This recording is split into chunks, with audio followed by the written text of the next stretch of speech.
appelle ses enfants à être différents de ce que le monde offre.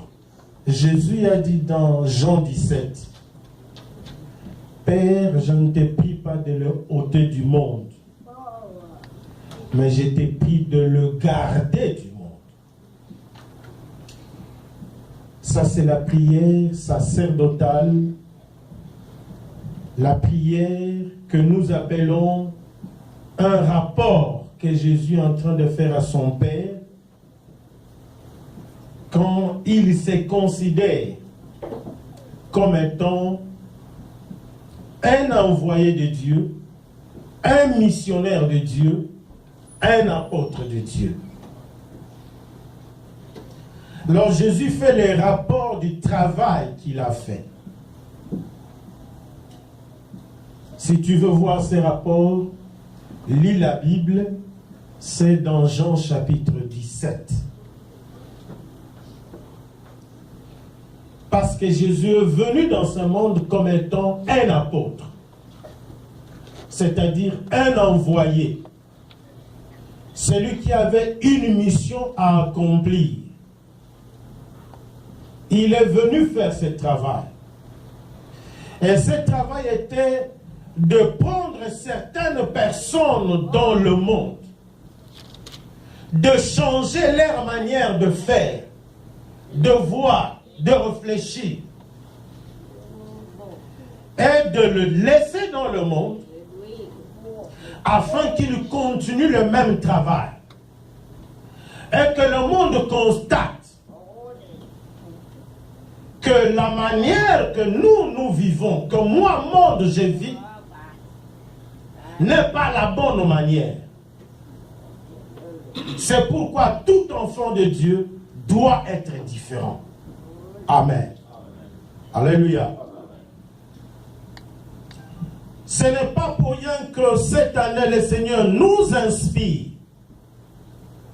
de pouvoir revenir sur la pensée profonde de Dieu, celle qui consiste à voir ses enfants à être différents. Dans tous les domaines de notre vie, à commencer par le domaine de la pensée. Parce que c'est surtout ces domaines-là qui poussent l'homme à prendre des décisions qui sont néfastes, qui sont contraires à la volonté de Dieu. Amen. Et même nous, même si nous avons vécu la différence, nous avons reçu Christ dans notre vie, et que nous sommes devenus de chrétiens, de par notre nature, nous sommes incapables de pouvoir créer ou provoquer la différence. Mais l'Esprit de Dieu qui habite en nous, lorsque nous recevons Jésus, crée la différence dans notre vie. Amen. C'est pourquoi la Bible a été écrite pour servir de balise ou pour servir comme mode d'emploi de cette vie nouvelle que nous recevons de la part du Seigneur. Amen. Alors, toute personne qui lit la Bible comprend que lui doit être différent par rapport à ce que le monde offre. Et quand nous lisons la Bible nous renseigne que même parmi nous, nous sommes différents. Même nous qui sommes enfants de Dieu, nous quittons le monde, nous venons dans le Seigneur. Tous, nous sommes enfants de Dieu, c'est-à-dire différents du monde. Mais lorsque nous entrons dans la maison de Dieu, nous sommes aussi différents. Alléluia. Les uns les autres. Mais notre différence ne va pas consister à vivre comme encore dans le monde, mais notre différence va consister à faire des choses qui nous poussent à être un. Alléluia. C'est pourquoi, pour que cette différence-là, ce corps-là soit corps Dieu donne à chaque partie quelque chose à faire. Voilà pourquoi nous allons très rapidement aujourd'hui parler sur le don spirituel. Très rapidement.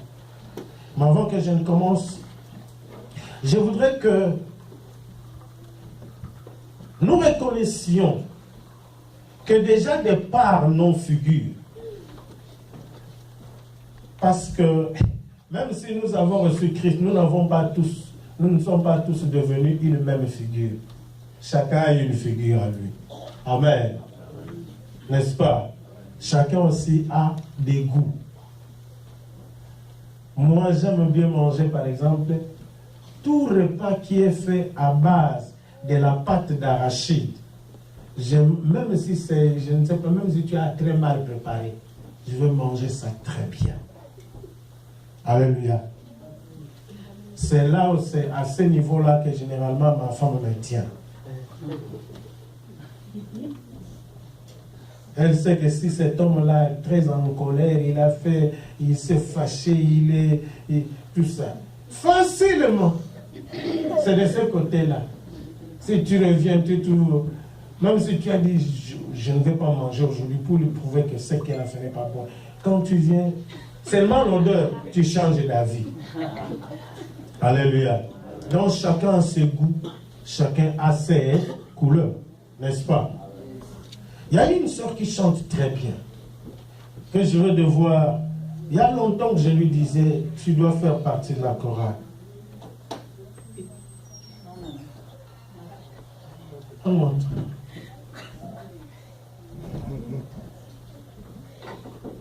Amen. Amen. Alléluia.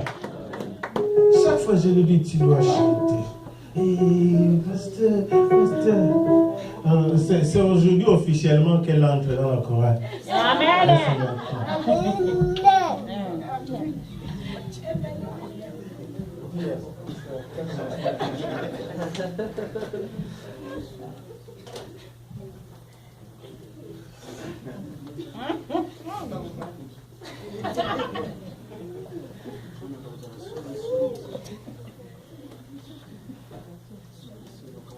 Frère fils, tu peux l'accompagner.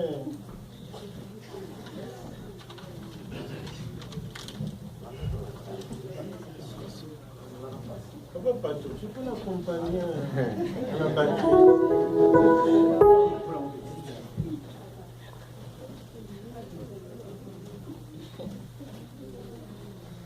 Elle a tellement une belle voix qu'elle ne veut pas donner ça au Seigneur. Tango ngai nakolela e na tango ya mawa kaka yo Yesu nanga kombo na yo nde ano kaka yo Yesu nanga kombo na yo nde ano Yesu nanga kombo na yo nde ano Yesu nanga o Yesu nanga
Amen.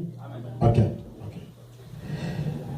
Je disais que nous allons partager aujourd'hui, je ne suis même pas sûr que nous allons terminer sur le don spirituel, n'est-ce pas? Voilà un don qui était caché et qui doit être mis au service de l'Éternel. Je vais rapidement vous donner lecture du texte de base sur lequel nous allons nous appuyer, c'est 1 Corinthiens chapitre 12. Très rapidement. Nous lisons ce qui suit. Pour ce qui concerne le don spirituel, je ne veux pas, frères, que vous soyez dans l'ignorance. Et moi, je répète, je ne veux pas que dans notre église ici, quelqu'un soit dans l'ignorance en ce qui concerne le don spirituel. Vous savez que lorsque vous étiez païen, vous vous laissiez entraîner vers les idoles muettes, selon que vous étiez conduits. C'est pourquoi je vous déclare que nul, s'il parle par l'Esprit de Dieu, n'est dit Jésus est anathème. Anathème veut dire maudit. Amen. Et que nul ne peut dire Jésus est le Seigneur si ce n'est par le Saint-Esprit. Verset 4. Il y a diversité de dons, mais le même esprit. Diversité de ministères, mais le même Seigneur. Diversité d'opérations, mais le même Dieu qui opère tout en tous. Or, à chacun, la manifestation de l'esprit est donnée pour l'utilité commune. En effet, à l'un est donné par l'esprit une parole de sagesse, à l'autre une parole de connaissance selon le même esprit, à un autre la foi par le même esprit, et à un autre le don de guérison par le même esprit, à un autre le don d'opérer de miracles, à un autre la prophétie, à un autre le discernement des esprits, à un autre la diversité de langues, à un autre l'interprétation de langues, Un seul et même esprit opère toutes ces choses, les distribuant à chacun en particulier comme le pasteur veut, comme les prophètes le veulent, comme l'esprit le veut. Amen. Car, comme le corps est un et a plusieurs membres, et comme tout le membre du corps, malgré leur nombre, ne forme qu'un seul corps, ainsi en est-il de Christ.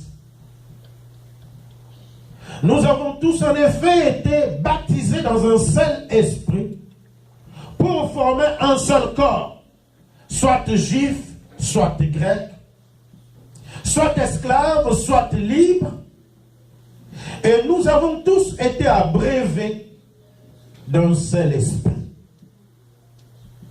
Ainsi le corps n'est pas un seul membre, mais il est formé de plusieurs membres. Si les pieds disaient, parce que je ne suis pas une main, je ne suis pas du corps, ne serait-il pas du corps pour cela? Amen.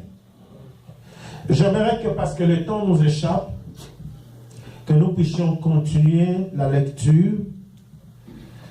J'avais prévu que nous puissions lire jusqu'au verset 26. Mais nous n'avons pas le temps ce matin, parce qu'il faudra que nous puissions terminer le culte à temps, parce que nous avons certains communiqués très importants qui concernent l'Église. Alléluia. Je commence par vous remercier, vous tous qui êtes présents au culte. Vous remercier parce que vous avez dit présent à l'appel de Dieu. Vous remercier parce que je sens la chaleur dans mon cœur, que je suis au milieu de mes frères. Amen. Dimanche, c'est un jour où nous partageons la chaleur les uns les autres. Quand toute une semaine se passe qu'on ne se voit pas, chacun plongé dans le qui cherche. Dimanche, à l'appel de Dieu, c'est une occasion. Non seulement pour célébrer le Seigneur, mais aussi nous encourager les uns les autres. Donc, chaque fois samedi, je me sens surexcité de savoir que le dimanche, je vais rencontrer mes frères. Amen. Et que je vais me sentir encouragé dans mon cœur. Peut-être qu'il y a quelqu'un qui donnera un témoignage qui pourra me fortifier. C'est pourquoi je suis pressé de venir à l'église. Et lorsque nous sommes en retard, je roule comme un fou. Amen. Donc, l'église me fait beaucoup de bien. Depuis que je connais le Christ, l'église me fait beaucoup de bien. À l'époque des groupes de prière, je ne manquais pas un seul jour à la prière. À moins que je sois malade. Parce que je voulais que mes frères, mes soeurs m'encouragent.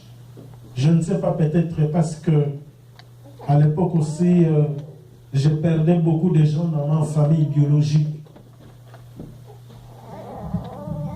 Beaucoup de gens mouraient dans ma famille. Peut-être que Dieu avait utilisé ça pour me pousser à pouvoir aimer davantage l'Église. Amen. Donc, vous êtes mes frères. Le jour où nous avions appris qu'on devait venir aux États-Unis, j'étais très triste et je pleurais presque à tout moment. À tout moment. Parce que je ne pouvais pas me faire à l'idée que je vais quitter deux frères pour venir aux États-Unis. Et chaque dimanche avant qu'on voyage, chaque fois au culte, les gens ne faisaient que pleurer. Chaque fois au culte, on pleurait ensemble. Parce que j'aime être avec le frère en Christ. Amen. Quand David dit qu'il était surexcité quand on lui dit d'aller dans la maison de l'Éternel, enfin moi j'ai compris pourquoi. Amen. Donc il y a beaucoup de choses qui franchement qu'on gagne quand on est ensemble. autour du nom de Jésus-Christ. Que Dieu nous bénisse. Donc je disais que chacun de nous, en tant que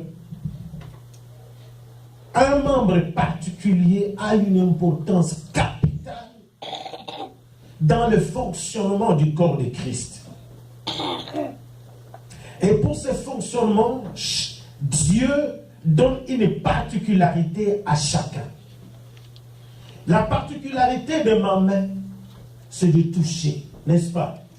La particularité de mes pieds, c'est de me conduire. C'est de conduire tout le corps, de conduire même la main, de conduire même la tête. Alléluia. La particularité de ma bouche, c'est non seulement de pouvoir donner à la langue la possibilité de faire sortir des sons, mais aussi de nourrir tout le corps. Mais avant que la nourriture n'aille dans la bouche, il faudra que la main, n'est-ce pas, touche la nourriture et l'amène à la bouche. La bouche ne peut pas dire qu'elle est beaucoup plus importante que la main. Et la main ne peut pas dire je suis plus importante que la bouche. Parce que tous les deux, mutuellement, s'entraident. C'est complète. Amen, amen. Le ventre ne peut pas dire c'est moi qui encaisse la nourriture, c'est moi qui permet que la nourriture soit digérée, donc je suis le plus important. La bouche, alors la main dira ah, c'est comme ça, je ne mets plus la nourriture. On va voir qu'est-ce que tu vas digérer. Alléluia. Amen. Donc c'est dire que mon frère et ma soeur, chacun a une importance capitale dans le fonctionnement. Chacun a une importance capitale. Il n'y a personne qui est beaucoup plus important que l'autre. C'est vrai qu'il y a des membres à qui Dieu donne beaucoup plus de responsabilités. Mais plus de responsabilités ne veut pas dire plus d'importance que les autres. C'est là où généralement le monde ne sait pas comprendre les choses. Amen. Tu as besoin de vote. Tu dis aux gens, voici mon programme d'action. Les gens font confiance à ton programme. Ils te votent. Et parce que tu deviens plus vulnérable quand tu es voté que lorsque tu es dans la masse. Tu deviens plus vulnérable. Alors on te dote de la sécurité. Amen. Pour te protéger, n'est-ce pas? Parce que tu es devenu plus vulnérable. On te protège. Alors tu te dis, parce que j'ai de la garde, donc je suis plus important que ceux qui m'ont voté. C'est là où ça ne marche pas bien avec des présidents africains. Avec ceux qui sont au pouvoir en Afrique. Quand il est quelqu'un de très simple, personne ne le fait cas. Donc, en ce moment-là, il vient chercher le vote. Quand on le vote, et quand il est proclamé, on se dit, non, là, il est devenu vulnérable. Il faut que les pays lui donnent le moyen pour être sécurisé. Alors, il va utiliser ces moyens pour se mettre à tuer les gens, parce que là, il se croit beaucoup plus important que ceux qui l'ont voté. Maladie de réflexion. Alléluia. Donc, chacun a quelque chose qu'il doit faire. Même dans l'église. C'est pourquoi ici, Paul dit, ces problèmes que nous sommes en train de dire aujourd'hui, que nous sommes en train de traiter, tous les problèmes que l'église vit aujourd'hui, l'église du 1er siècle a vécu ça. À l'occurrence maintenant l'église de Corinthe. Parce que cette lettre, Paul l'écrit aux Corinthiens. À l'église de Corinthe. Une église qui avait tout le temps des problèmes. Tout le temps. Soit il y avait des querelles, soit il y avait des divisions, soit il y avait des péchés graves, par exemple, d'un publicité. Il y a même à Corinthe des frères en Christ qui étaient heureux, contents, parce qu'il avait couché avec la concubine de son père. Il y en a qui se tapaient la poitrine. Alors Paul a dit que c'était des choses tellement graves qu'il a écrit beaucoup de lettres. Alléluia. Il y en a deux. Il y en a qui disent qu'il a écrit 3 lettres. Mais c'est 2 lettres que nous connaissons. 1 Corinthiens 1 et 1 Corinthiens chapitre 2. Non, pardon. 2 Corinthiens et 1 Corinthiens. Alors, chaque fois que ces lettres étaient écrites, non pas à l'avance, sont des lettres qui étaient écrites par rapport aux problèmes qui venaient et qui étaient écrites pour solutionner ces problèmes. Alléluia. Alors ici, il écrit, parce qu'à Corinthe, il y avait une grande confusion dans les services de Dieu. Une grosse confusion. Alors Paul va écrire pour leur parler des dons et des ministères et des charismes. Il dit ici que dans l'église, chacun de nous a un don. Chacun, s'il n'a pas un don qui fonctionne à tout moment, chacun a ce qu'on appelle le charisme. Parce que le charisme, c'est quelque chose qui vient, mais qui peut repartir. Alléluia. Donc, chacun de nous a quelque chose qu'il peut apporter à l'église. Il y avait généralement, quand il y avait des prières à Corinthe, il y avait une telle confusion que de fois c'est tout le monde qui parlait en langue en désordre.